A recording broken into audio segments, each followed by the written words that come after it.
Welcome back to KHS Cougar News. I'm Molly. And I'm Zachary, bringing you today's news and announcements. Get ready to see band students showing up as the best band in the land as two of their members got 5 big booms. Boom, boom, boom, boom, boom! Soon they'll be performing in the All-State Band. You can even put their performance pieces as your alarm clock. Sleep is vital and you'll see why. Stay tuned for more.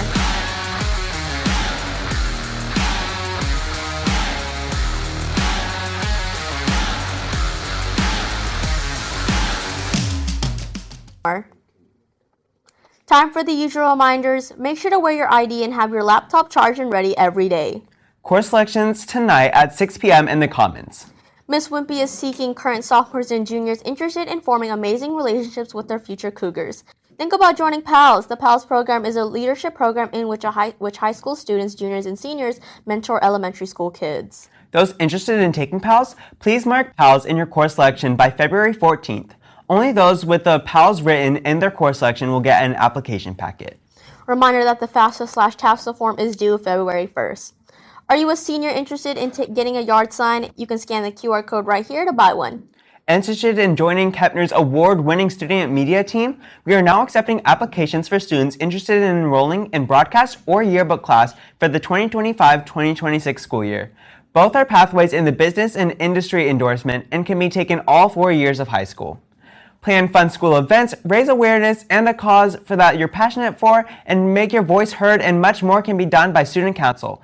Applications are open from January 9th to the 31st. Dues will be $20 on RevCheck or in person to Miss Buchanan in room 817 by February 14th. Stop by her room if you have any questions. Feeling tired? Don't just take a nap. Sleep is more than just rest. Quality sleep can improve your health, boost productivity, and transform your life. Roll the tape. Hello, my name is Daniel Din, and wake up. Oh, my bad. I haven't been getting enough sleep recently. Well, that's troubling, but we gotta start our broadcast. Alright then, let's start it. As you can see, sleep can be a relevant issue for high school students. Yeah, I've been going to sleep very late recently, but why does that matter? Well, that's what we're here to discuss. Sleep and how much do we need? Now, according to the National Sleep Foundation, teenagers should get 8 to 10 hours of sleep. Although this is the recommended amount of sleep the teenagers should get, the average amount of students that actually meet this requirement at the age of 14 is only 23%. This percentage dropping even further to 19% at age 16, cited by UCLA Health. And so, you'll find that most teenagers are not meeting the required amount of sleep that they need daily. Wow, that is not a lot of teenagers getting enough sleep. But why is that important? Well, according to an article by Shelley D. Hersher, 50% of those who have suffered from sleep deprivation have reported daytime sleepiness that resulted in a drop of academic performance. Another consequence of sleep deprivation would be their health. An article by UCLA Health noticed a positive correlation between less sleep and higher risk in blood pressure and obesity. Now I know that there's a lot of students who are both interested in driving or are already driving. Did you know that sleep deprivation also increases the risk of car accidents? With these factors in mind, we must find a schedule to allow us to balance both our extracurricular activities and sleep. Now, these schedule changes for our lifestyle will differ person to person, but they're essential to creating positive sleep habits. We're KHS Broadcast. I'm Daniel Din. And I'm Angel. Bye. When I made the All-State Band, it was a really surreal moment. I didn't know if I was gonna make it or not, and when I found out I did, it was a really cool moment for me and my directors and friends and stuff. And I celebrated by going out to eat with my family for the achievement that I made. So when I first made the All-State Band, it was really revitalizing because, you know, I've been working at this for like 7 years now. And over that time, I've made 5th chair, then 3rd chair, then 2nd chair, and all this time I never made 1st chair. They only take one guy from our area. And you know, when I finally saw my name on there, the first thing I did was, I was jumping for joy. I was like going to people, I was like, hey. And I went to my director and I was like acting like it was really sad, like I didn't make it. But then, you know, I finally revealed that I made it after all this time, and it was really like I'm grateful for that experience. So the All-State process is a pretty rigorous process. You're basically put in a room with like 20, 30, 40 other people who play the same instrument as you, and then you go up and play an etude that you've been practicing for a couple months, and then you do like a few rounds of this. I did like 3 or 4 rounds of it, and then it obviously gets harder each way. So that's why it's so competitive, and you really have to put in a lot of work to like be the best of the best and make it, yeah. So this is a process that you kind of get started on in middle school, but in the high school process, you are put in a room at the regional level with a bunch of kids who are just probably as good as you or better, some of them worse. You're all around the same level because you're all in high school, and you all compete one at a time. There's around 30 to 40 kids, and they pull 5 people up, and then you play one at a time, a selection of music that they allot, and then you're judged anonymously. Then from there, you move on to the area level if you advance. So then after that's all state. So at area, for saxophones, I'm an alto sax, is an alto saxophone. The first chair player, the person who gets first chair at area will make it to all state. So I did that this year. So I had a few mentors I'm really grateful for. The first one is Paul Brott, my band director. He's an excellent saxophonist, and he's probably the person who motivated me the most to be good at saxophone. I remember he used to give us lessons in middle school, and he still kept his commitment to this day. I also took lessons from Kurt Kaufman, and band director now. He was very good. Miss Elias, who worked at Garcia Middle School, and many more mentors along the way, Dan Gielok, all these people, so on. One piece of advice that I would give someone that wants to be competitive is you'll make it if you want it bad enough. And I say that because in past years, I've wanted to make All-State, but I never put in the work to like want to get there. And this year, being a senior, I felt that this is my last year and it's my last chance to make it. So I really put in a lot of hard work and time and effort, and I feel like it really paid off because I worked for it and I was able to be successful. So in the region room, a lot of the times people will be overcome by nervousness, by fidgets, by intrusive thoughts. But in the end, the more you practice and the more you get comfortable, the more likely you are to succeed. Because it's not just you who feels those things. Everyone else feels those things.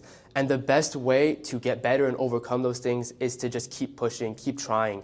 When I got 5th and 3rd chair those years, it was not because, oh, I just got better at saxophone. It's because I kept pushing at those things I just was horrible at. I kept forcing myself to play in front of other people. And so you have to go and confront your fears, not just keep hoping they will go away. Ready for the trivia break? Roll the clip.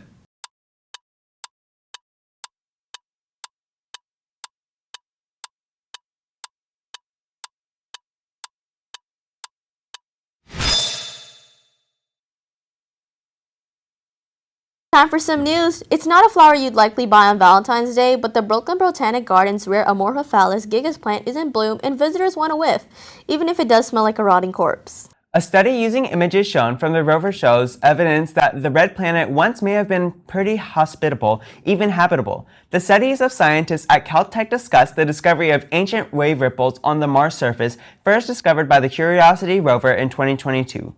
Scientists say that the ripples are undulations in the sandy shores of lake beds created as wind-driven water laps back and forth. In other words, Mars had a warm body of water open to air and not covered by ice, supporting the possibility that there in fact was life on Mars.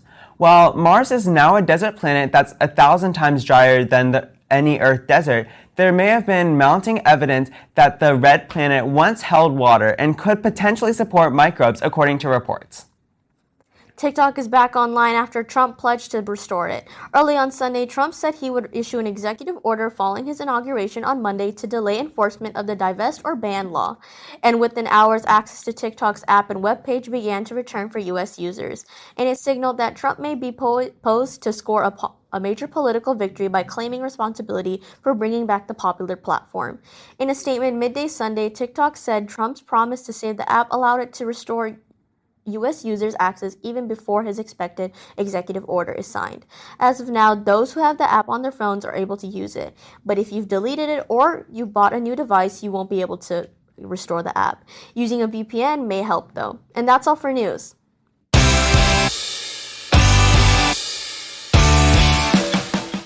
It's Leo, and today I will bring you to sports. The boys basketball team lost to their number 2 team in the state, Marshall, 47-31. They played an excellent game and took the momentum to their following contest versus Lamar Consolidated. They bounced back with an overtime win over the Mustangs by a score of 62-57. The next game will be against Rando at Kemner, and tip-off will start around 7 p.m. for varsity.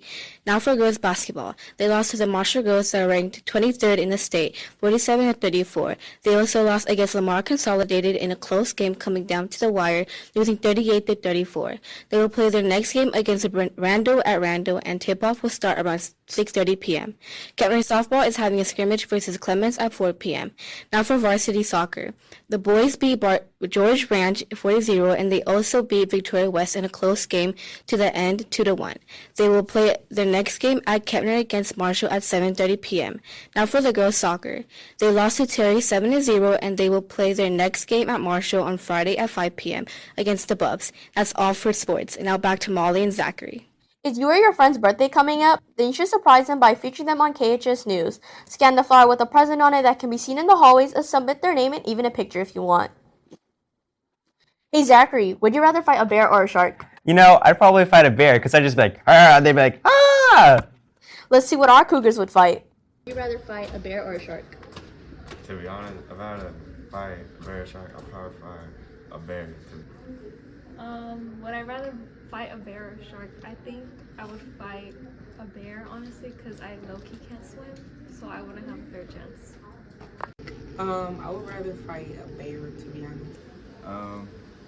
I think I could put my paws on a bear. I could beat it up. I would rather fight a bear. I would rather fight a shark. I'd rather fight a bear. It's almost time to sign off, but before we head out, make sure to follow KHS_press for both Instagram and Twitter for weekly pictures on events. Also subscribe to KHS Cougar News on YouTube, where all weekly announcements are posted. Bye.